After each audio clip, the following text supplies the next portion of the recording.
Si sobreviviera a un atentado fuera deporte olímpico, yo ganaría la medalla de oro. Fidel Castro. Ha sobrevivido a tramas secretas de la CIA, a intentos de asesinato por parte de la mafia, incluso a la amenaza de la aniquilación nuclear. Ha convertido a Cuba de paraíso colonial en actor del teatro del mundo.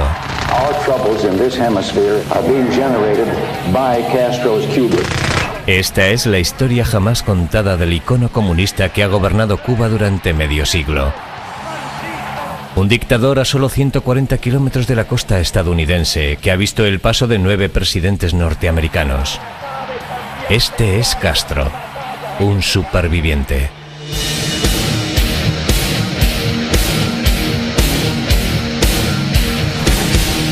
Castro, un superviviente.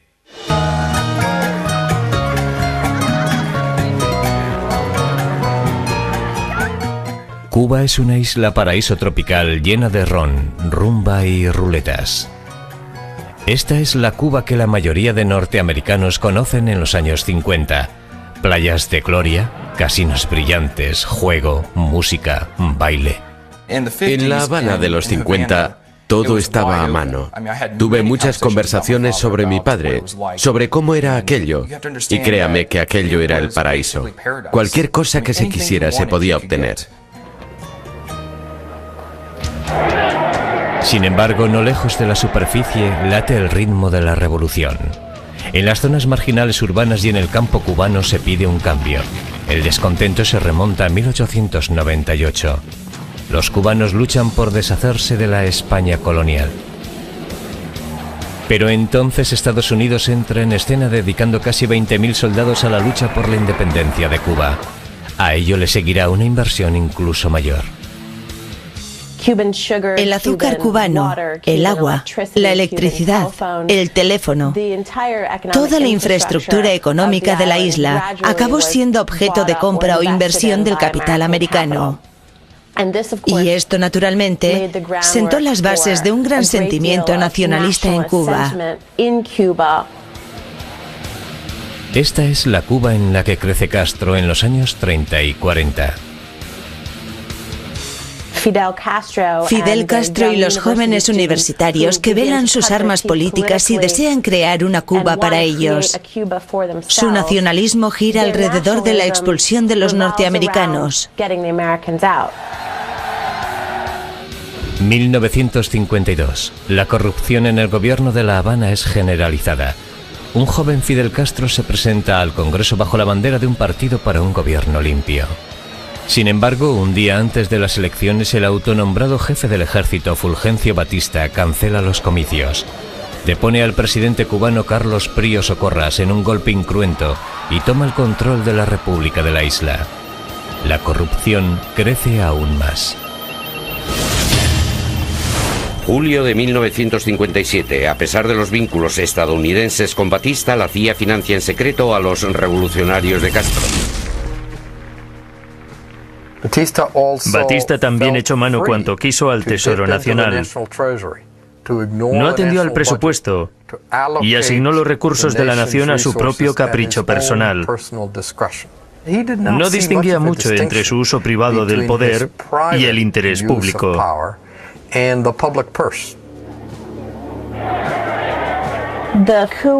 El golpe acabó siendo la gota que colmó el vaso, la señal de que la política democrática no era viable y que tratar de enfrentarse pacíficamente al sistema llevaría a la cárcel o al exilio.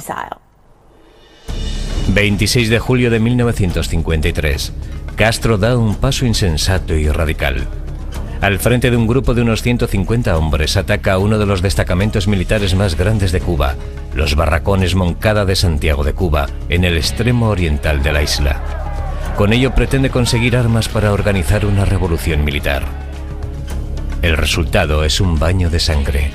Fue un fracaso estrepitoso. Muchos de ellos murieron. Los que no acabaron muertos fueron a la cárcel, entre ellos Fidel. Sin embargo, Castro aún consigue convertir esta gran derrota en una plataforma para la victoria. El 26 de julio marcará el nacimiento de la revolución en Cuba. Castro sabe convertir casi todas las derrotas o posibles derrotas en movilizaciones, es decir, actividades que utiliza para dar la vuelta a la situación. En 1953, Castro debió haber muerto. En lugar de eso, el 26 de julio se convierte en un eslogan, el nombre del nuevo movimiento para derrocar al gobierno. El juicio de Castro se televisa, un grave error que ofrece a Fidel Castro la plataforma perfecta a escala nacional para su vibrante oratoria.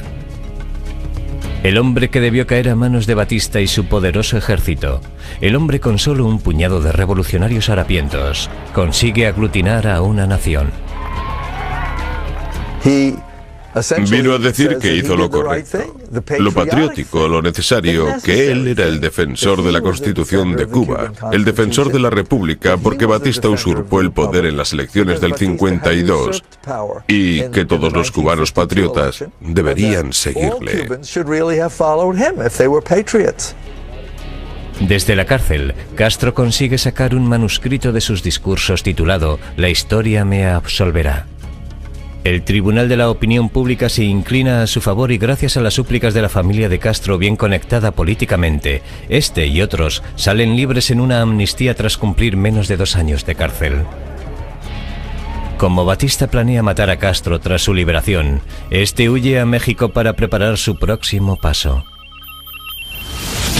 1958. Un emisario de la CIA pide en secreto a Batista que dimita en favor de una junta apoyada por Estados Unidos para desbaratar la revolución de Castro.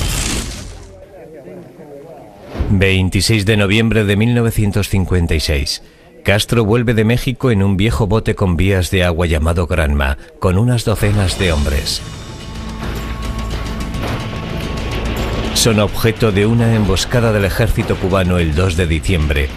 Y casi todos ellos mueren en el acto.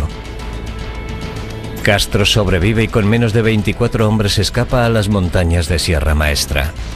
Aquí se esconden durante casi 2 años organizando un ejército revolucionario y desarrollando su filosofía y estrategia políticas. En 1958, Batista toma la decisión de lanzar una ofensiva general, más de 10.000 soldados, tanques y equipos motorizados, contra las fuerzas de Castro en el este de Cuba.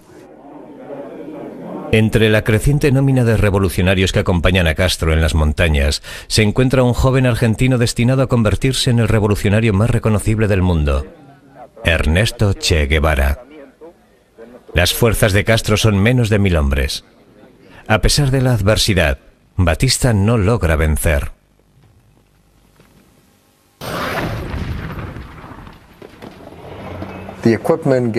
El equipo se atasca en el barro. Estamos en plena estación de lluvias. Se trata de soldados no profesionales. Muchos de ellos no desean luchar. La ofensiva general es un desastre. Los soldados se baten en retirada. Muchos se rinden. Y entre mediados y diciembre del 58 se asiste al colapso de las Fuerzas Armadas de la República de Cuba. Por toda Cuba crece la repulsión hacia la brutalidad del régimen de Batista. Este ha encarcelado y matado a miles de personas en un vano intento de mantener el poder. Cuanto más fuerte lo aprieta, más se le escapa. Había en marcha numerosos actos de violencia y sabotaje. El sistema eléctrico tenía fallos, las calles se bloqueaban y había tiroteos. No era una época para salir a la calle. Nochevieja de 1958. En La Habana las ruletas giran y corre el ron. Los ricos clientes no tienen ni idea de lo que está a punto de ocurrir. La revolución llama a la puerta. La vida que conocen está a punto de estrellarse contra el suelo. Pelear y ganar batallas en este campo.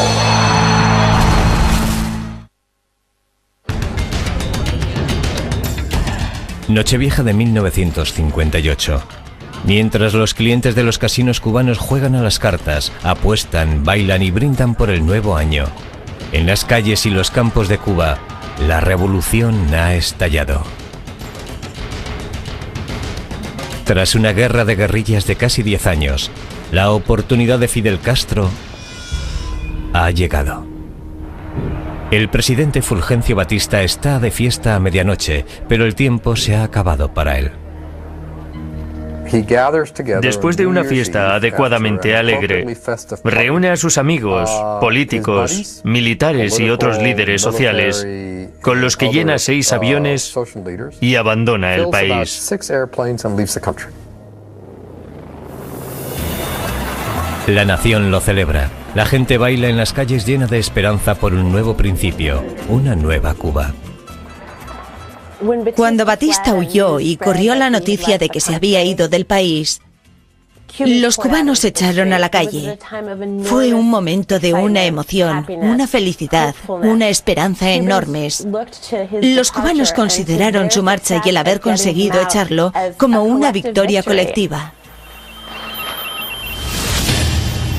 1959. El objetivo estadounidense es ahora el derrocamiento y eliminación de Fidel Castro antes de un año. Memorándum secreto de la CIA. Castro tarda varios días en llegar a La Habana. Se desplaza en coche por el campo, atrayendo ríos de personas a su lado. No fue solo una marcha de triunfo, fue además una marcha política por toda la isla para asegurarse el apoyo al movimiento 26 de julio. Para cuando llega a La Habana, 1 millón de personas han salido a la calle a celebrar una victoria que consideran propia y acuden a oír hablar a Fidel.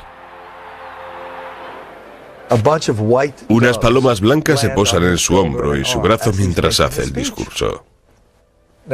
Cualquiera que conozca la religión cubana, la santería, sabe que la paloma blanca es un animal muy importante.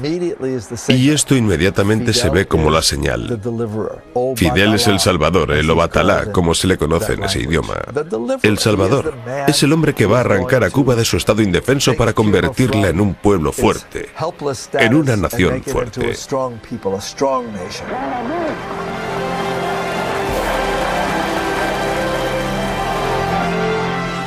Sin embargo, para el gobierno estadounidense, Castro está lejos de ser un salvador. El periodo de buena voluntad es breve. Castro se reúne con el vicepresidente Nixon y aparece en entrevistas de la televisión norteamericana. El nuevo gobierno organizó una campaña de alfabetización y de lectura para los campesinos del país. Y empezó a centrarse en educación y también en salud pública. Sin embargo, pocos meses después de la revolución, cientos de personas son fusiladas al término de juicios espectáculo. El famoso revolucionario Che Guevara, comandante de la prisión, muestra un interés personal en interrogar a los partidarios de Batista. Quienes buscan venganza por la brutalidad del régimen de Batista gritan al paredón, el lugar donde uno se enfrenta al pelotón de fusilamiento. Hubo numerosas ejecuciones y pensamos que, en fin, era lo que se merecían. Eran hombres malos, habían hecho cosas terribles y se estaba limpiando la casa. Pero siguieron y siguieron. Primero fueron cientos y luego miles. Y trasladaron los juicios al Palacio de Deportes con miles de personas en las gradas gritando con todas sus fuerzas, al paredón.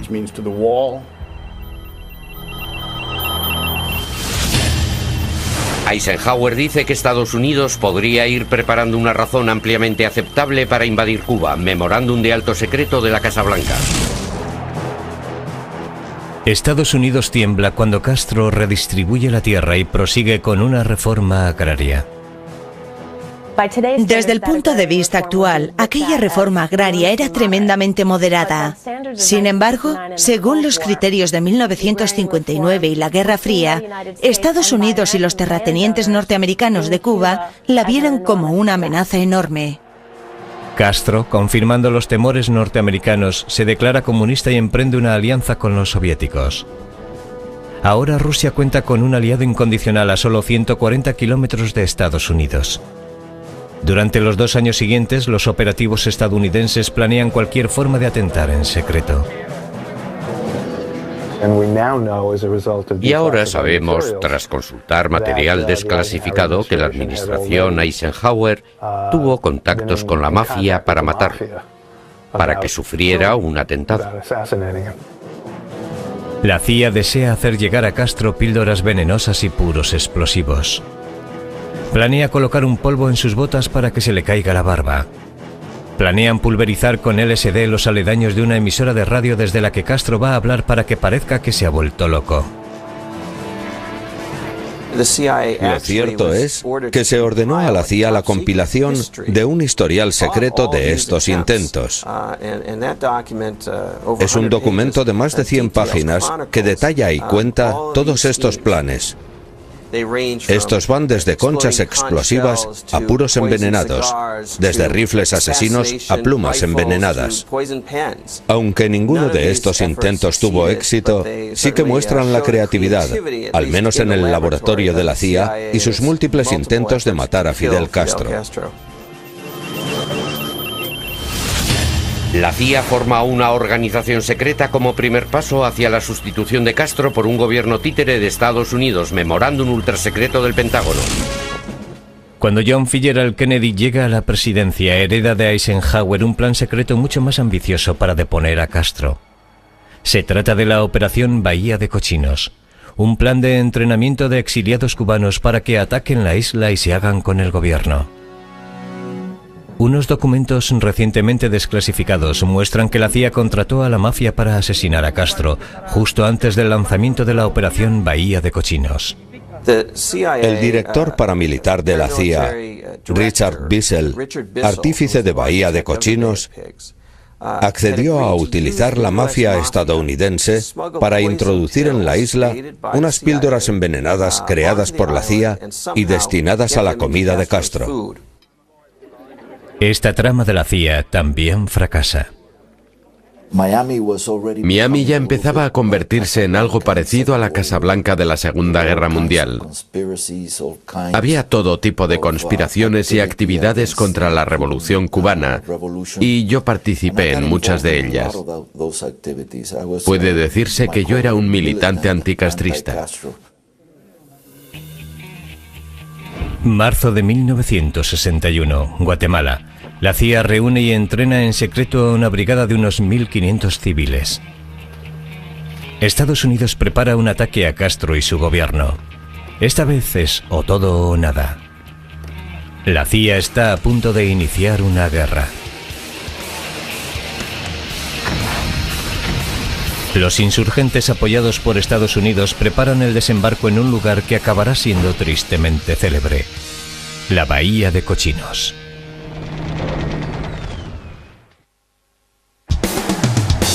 Que cada ciudadano que tenga una cuota de 4 libras. 1961. El comandante Castro se ha hecho con el poder. En sus primeros meses desarrolla oportunidades para educación y sanidad y limita las libertades civiles. El gobierno estadounidense tiene a Castro como objetivo de varias complejas tramas de asesinato y de la Operación Bahía de Cochinos. No supimos que íbamos a desembarcar en Bahía de Cochinos hasta probablemente 2 días antes. Siempre creímos que nos soltarían en paracaídas o desembarcaríamos cerca de las montañas. Los servicios de inteligencia de Castro estaban muy al tanto de los planes estadounidenses. Castro aprovecha el ataque como una oportunidad para detener a sus enemigos. El gobierno cubano tuvo así la oportunidad de detener a todos los clandestinos y a toda la oposición, fuera de hecho oposición o no. Detuvieron a cualquiera que pensaban que podía volverse contra ellos. Desde La Habana, el ataque estadounidense parece ir mal desde el principio. Castro no tarda en matar o capturar a los brigadistas exiliados. Recuerdo que le dije al miliciano que nos capturó: bien, dame un poco de agua y luego pégame un tiro. Los exiliados son retenidos durante año y medio. Castro acude a visitarlos. Llegó muy amable diciendo: muchachos, ¿cómo os trata la revolución? Casi en un tono paternal. Consiguió que un buen número de los nuestros aplaudieran sus palabras. Bien. Aquello me enseñó que este hombre tenía una capacidad de persuasión que no es corriente entre los líderes políticos. Tras Bahía de Cochinos, el informe secreto de la propia CIA considera la operación el fracaso perfecto. Este informe era tan hiriente en su crítica a la propia torpeza de la CIA en el manejo de la operación que el director de la agencia, John McCone, lo secuestró. Exigió que todas y cada una de las 20 o 30 copias que circulaban fueran devueltas y destruidas, excepto un par de ellas, que guardó en una caja fuerte, ocultas de la historia durante decenios. El presidente ha perdido prestigio, ha perdido la batalla. Sin embargo, una guerra nueva, una guerra secreta para acabar con Castro ya está en marcha. Esta pondrá al mundo al borde de la guerra nuclear como nunca jamás en la historia.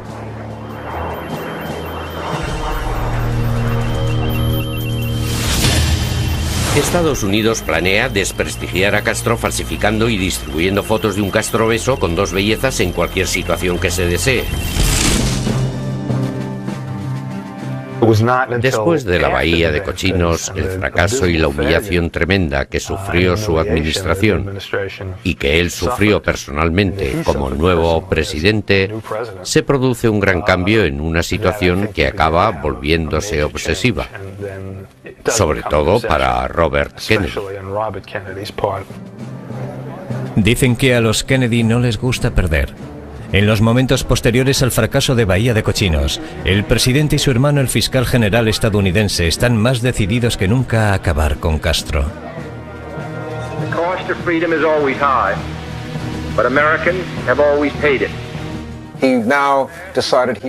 Entonces decidió perseguir a Cuba de una forma mucho más fiera y decidida. Kennedy le hizo entender esto a Castro: Estados Unidos no se toma las derrotas a la ligera. El presidente Kennedy encomienda a su hermano Robert la dirección de lo que un operativo de la CIA describe como guerra secreta continuada. Lanzan la Operación Mangosta. Acciones clandestinas que incluyen el bombardeo de molinos de azúcar, el incendio de granjas y la explosión de fábricas. A finales de los 80, logramos que se desclasificara casi todo el expediente de la Operación Mangosta, que se ha convertido en un tristemente célebre y legendario conjunto de acciones encubiertas. Un esfuerzo múltiple coordinado para derrocar al gobierno cubano, en el que se enviaban semanalmente partidas incursoras a Cuba para suministrar armas con las que las guerrillas internas volaban fábricas, quemaban campos y cometían pequeños actos terroristas contra Fidel Castro. Así, Mangosta se convirtió en ejemplo de guerra de baja intensidad en el tercer mundo.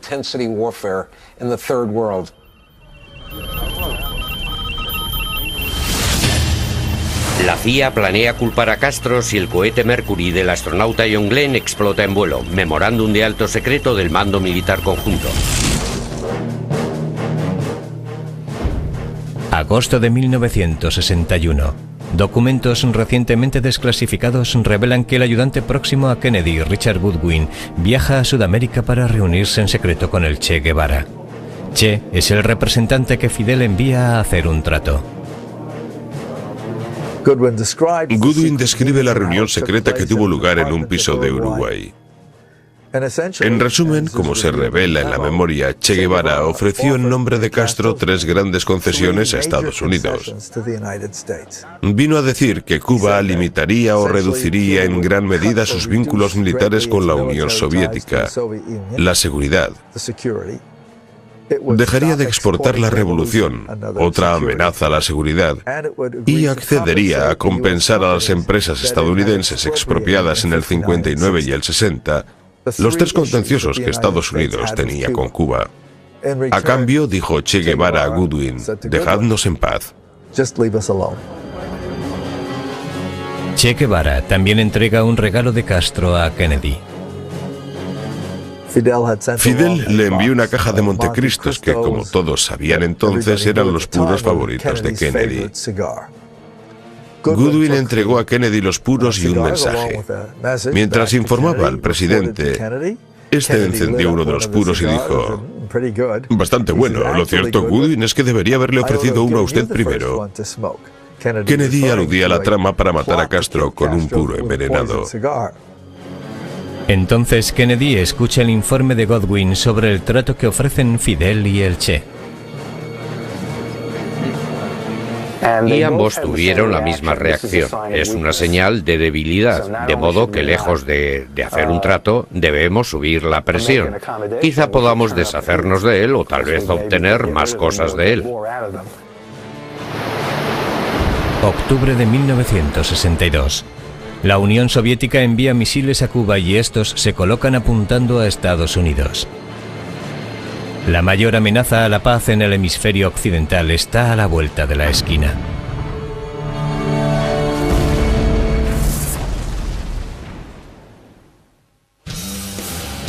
Octubre de 1962. Cuba es una base de misiles soviéticos y el presidente John Kennedy desafía a Castro y a los rusos.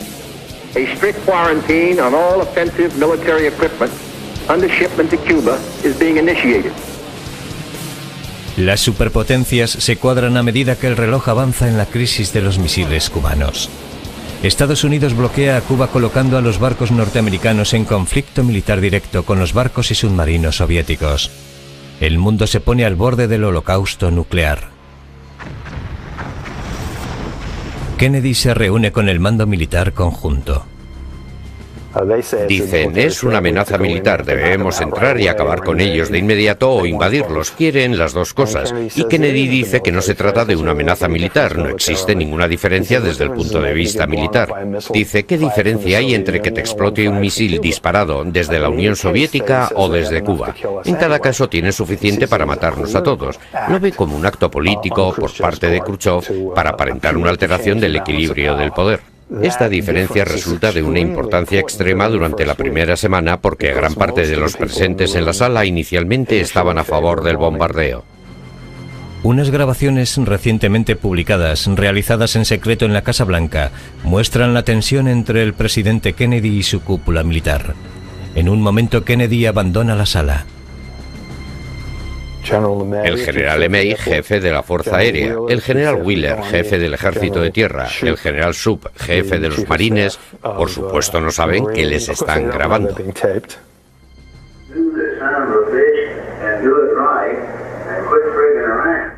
Dicen que el presidente es un cobarde. Piense lo que piense Kennedy en privado, en público está listo para enfrentarse con la Unión Soviética y Fidel Castro.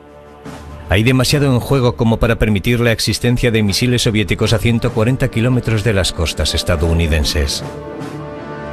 The weapons of war must be abolished before they abolish us. Con el futuro del mundo en el punto de mira, unos documentos de Cuba recientemente desclasificados revelan las suposiciones y la información errónea que hizo a Castro creer que Estados Unidos sabía más de lo que en realidad sabía. Castro conocía la existencia de armas nucleares en la isla y creía que Estados Unidos también lo sabía. No podía imaginar que Estados Unidos, con el mejor servicio de inteligencia del mundo, no sabía que ya había armas nucleares sobre la isla de Cuba. Por ello, Castro cree que Estados Unidos está a punto de lanzar un ataque nuclear sobre Cuba. Y le dice a Khrushchev que no le pillen con la guardia baja. Si ve que Estados Unidos invade Cuba, deben lanzar antes el ataque nuclear contra Estados Unidos. Castro pensaba así porque creía erróneamente que Estados Unidos sabía más de lo que sabía en realidad. Por eso, da la sensación de querer llegar hasta el límite. Los cubanos piensan que se acerca el fin del mundo. Imaginaba que los iban a destruir. Lucharían hasta el último hombre y numerosos cubanos morirían. Iba a ser una invasión de Estados Unidos. Todos iban a morir. Los cubanos no están solos. En la Unión Soviética, Estados Unidos e incluso en Europa, la gente de la calle habla de guerra nuclear y se está preparando para ella. Muchos creen que el mundo jamás se acercó tanto a la destrucción como aquella semana a finales de octubre de 1962.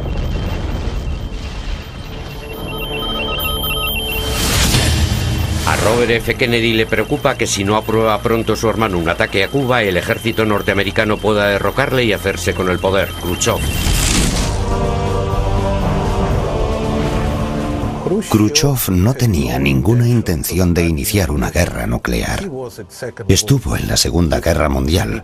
Repetía muchas veces que cuando veía un documental y escuchaba grandes relatos sobre la guerra, no había en ellos nada de realidad, porque la guerra es mucho más sucia, más cruel, mucho más sangrienta. Unos documentos soviéticos recientemente desclasificados indican que Rusia no desea en absoluto la guerra. La Unión Soviética sabe que por cada misil suyo hay 10 estadounidenses.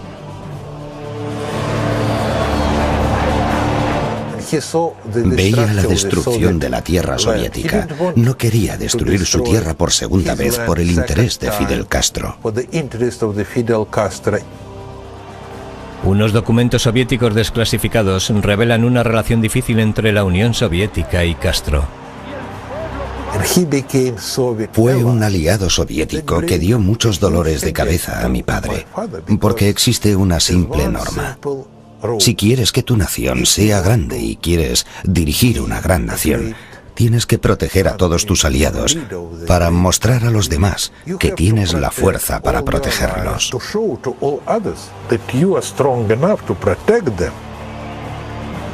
26 de octubre de 1962. Castro escribe una carta a Khrushchev en la que dice que un ataque estadounidense es inminente. Y le dice a Khrushchev que si va a haber un ataque, una invasión, tenían que lanzar primero las armas nucleares. Esto aterraba a Nikita Khrushchev y fue uno de los factores que le condujeron a aceptar rápidamente la oferta de Kennedy para acabar la crisis. Khrushchev contesta a Castro con otra carta. Viene a decir: mi querido camarada Fidel Castro, comprendo tus razones, pero no estoy de acuerdo contigo.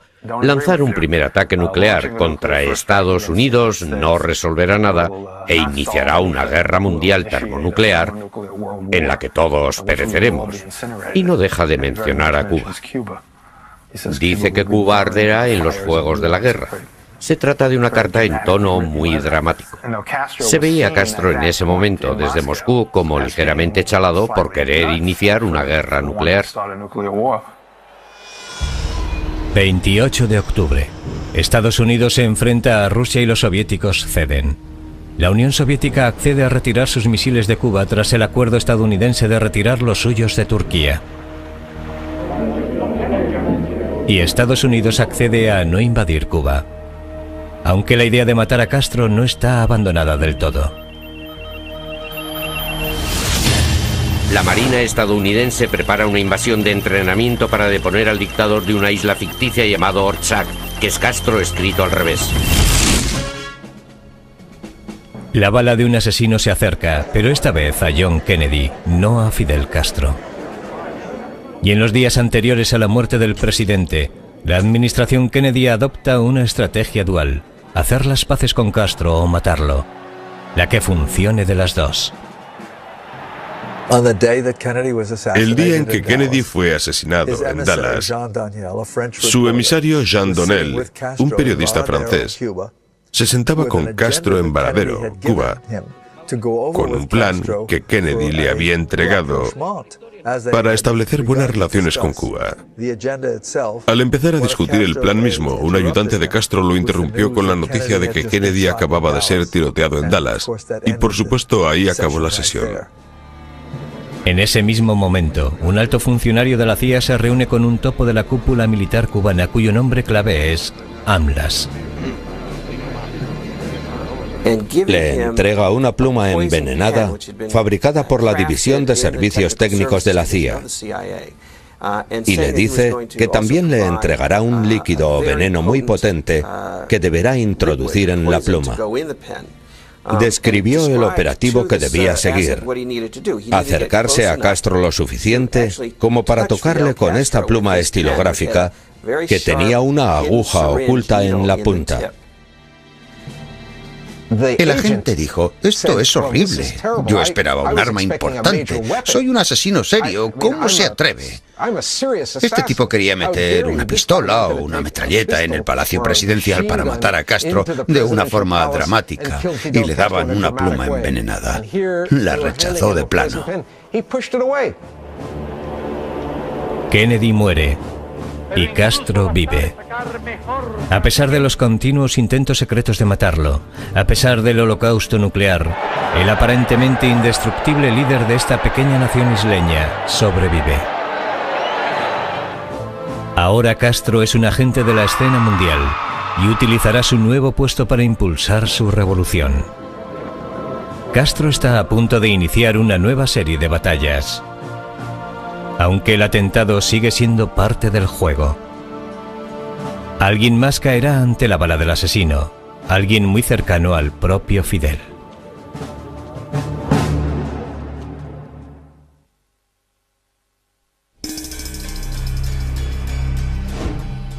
...1963... Los continuados intentos clandestinos de expulsar a Castro fracasan. En lugar de ello, las superpotencias han emplazado sus armas nucleares al otro lado de unos kilómetros de agua que separan Estados Unidos y Cuba. Castro sobrevive a la crisis de los misiles cubanos y prospera. Como prueban las décadas siguientes, a pesar de sus enemigos, parece indestructible.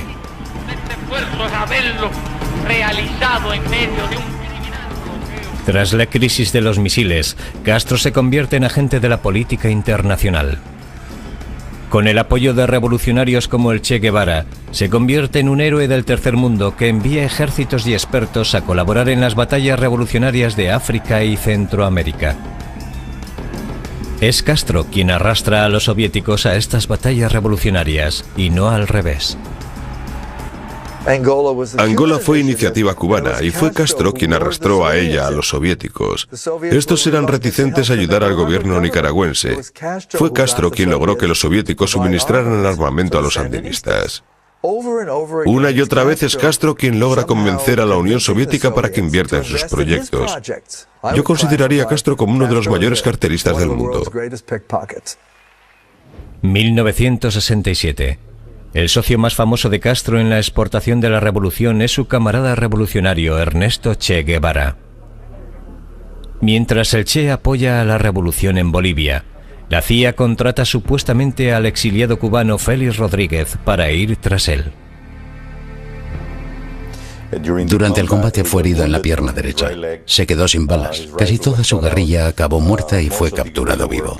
Lo miré y dije, lo siento, he hecho cuanto he podido. Él lo comprendió y se volvió blanco como el papel. Pero dijo, es mejor así. Jamás me debieron capturar vivo.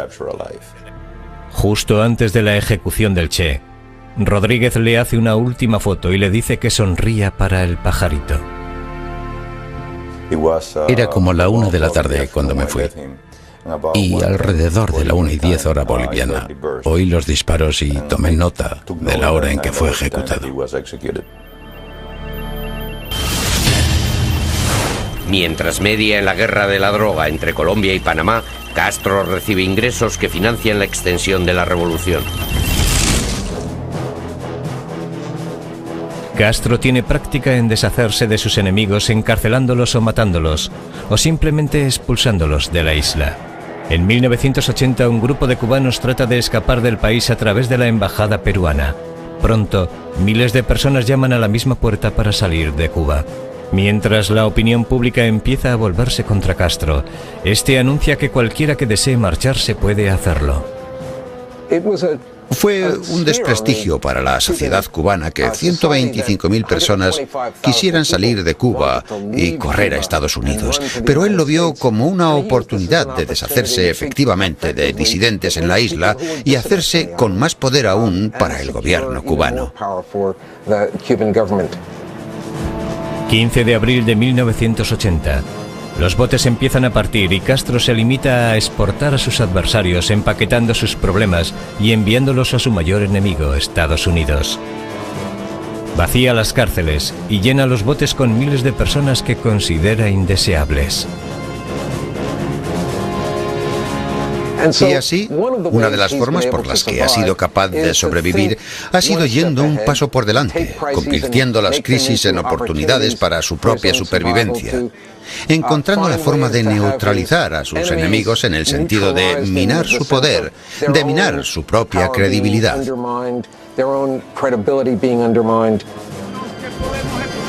1989. Castro está a punto de encajar el peor golpe y perder a su amigo más importante.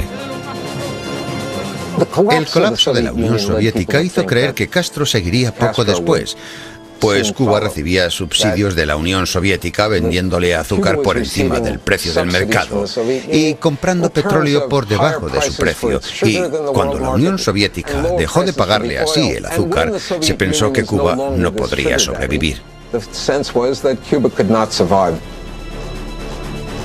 Entre 1989 y 1993, la economía cubana cae alrededor de un tercio. Es un derrumbe enorme en un periodo muy breve. La penuria afectó a todos en el país. Significaba que no había comida suficiente para uno mismo y los hijos. Muchos amigos míos perdieron peso y mostraban un estado físico lamentable. Esta vez Castro sobrevive recuperando las dos cosas de las que se deshizo al llegar al poder: el dólar estadounidense y el turismo. La industria turística cubana era prácticamente inexistente a finales de los 80. En 2004, poco más de 2 millones de turistas visitaron Cuba, de modo que el cambio ha sido muy grande. La inversión directa extranjera, el turismo y el tercer cambio importante es permitir a los cubano-norteamericanos enviar dólares a sus familiares y amigos de Cuba, en cantidad que al principio del siglo XXI ha alcanzado los 1.000 millones.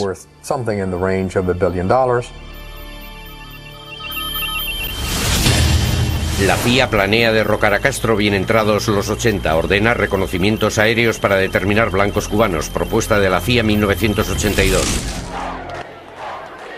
Muchos cubanos y expertos en Cuba han empezado a argumentar que el mejor modo de acabar con Castro es terminar con el bloqueo, la política oficial estadounidense que prohíbe a los norteamericanos hacer negocios con Cuba y que se ha mantenido desde 1962.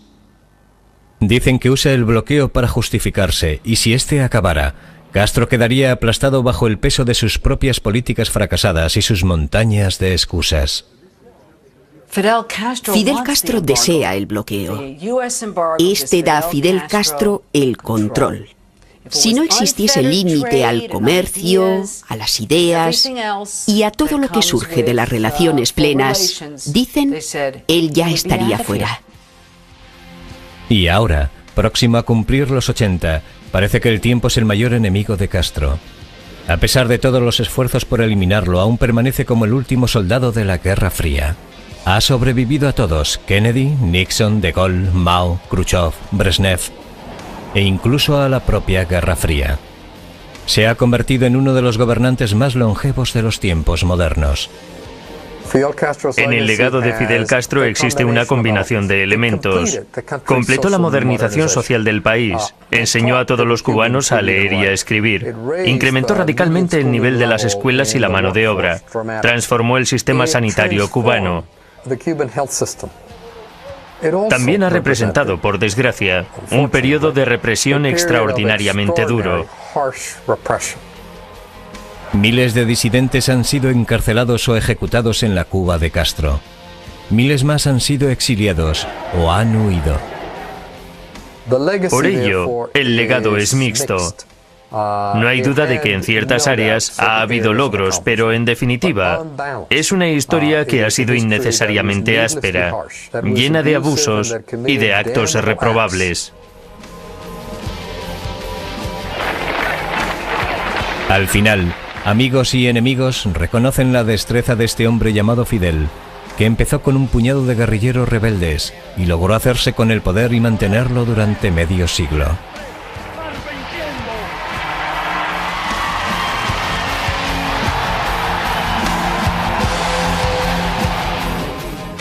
Ha durado más que sus enemigos y que sus aliados de la Guerra Fría.